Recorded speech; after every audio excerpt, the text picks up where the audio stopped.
A reading from the book of Esther. This happened in the days of Ahasuerus, the same Ahasuerus who ruled over 127 provinces from India to Ethiopia.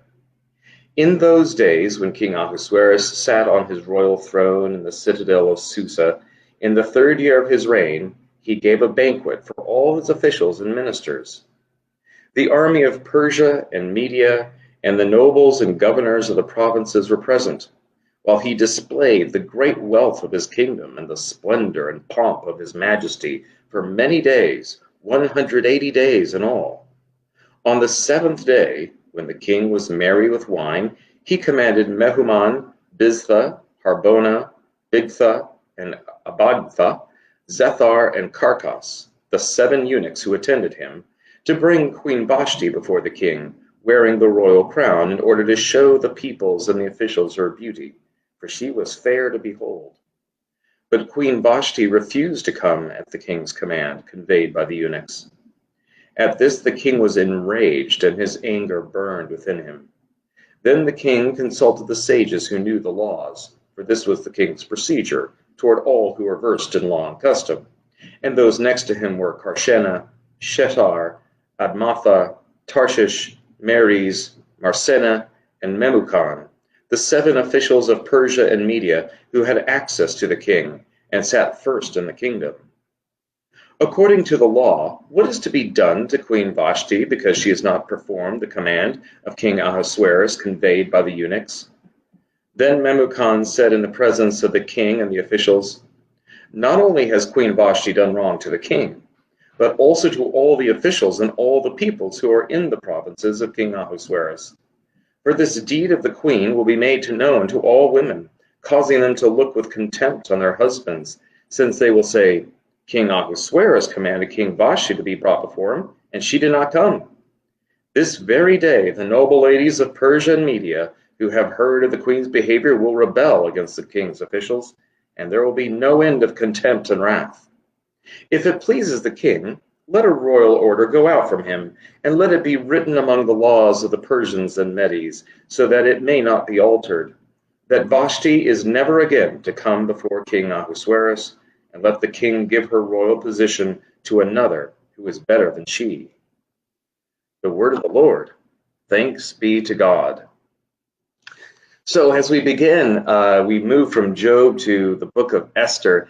It's of critical importance that we understand that as we read Esther, we have to understand that the book of Esther does not report these events as if God approves what's going on in every instance. Right? This isn't necessarily something where King Ahasuerus is like, "Oh boy, good king."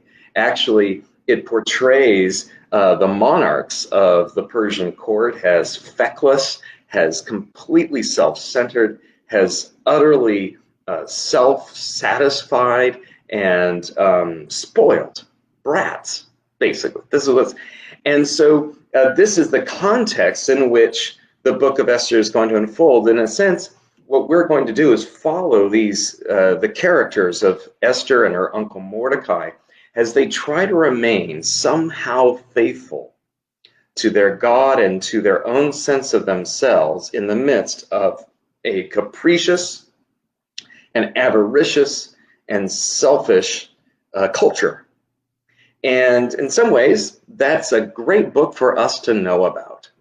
As we try to find ways in our own, really what this is part of what's going on here is really an exploration of how does one be faithful as a follower of the God of Abraham, Isaac, and Jacob in the midst of a foreign land.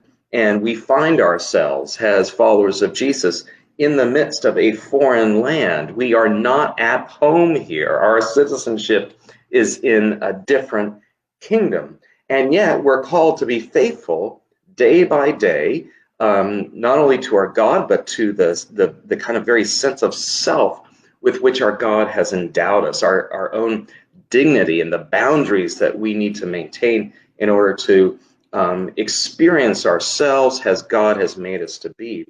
And it's these challenges of trying to negotiate the pressures placed upon us by a culture that is me first, that is all about power and the display of wealth, where money can buy you everything you want, as far as the king of Persia is concerned, and as far as it's all about power games and using those who are weak as instruments of our own will and property.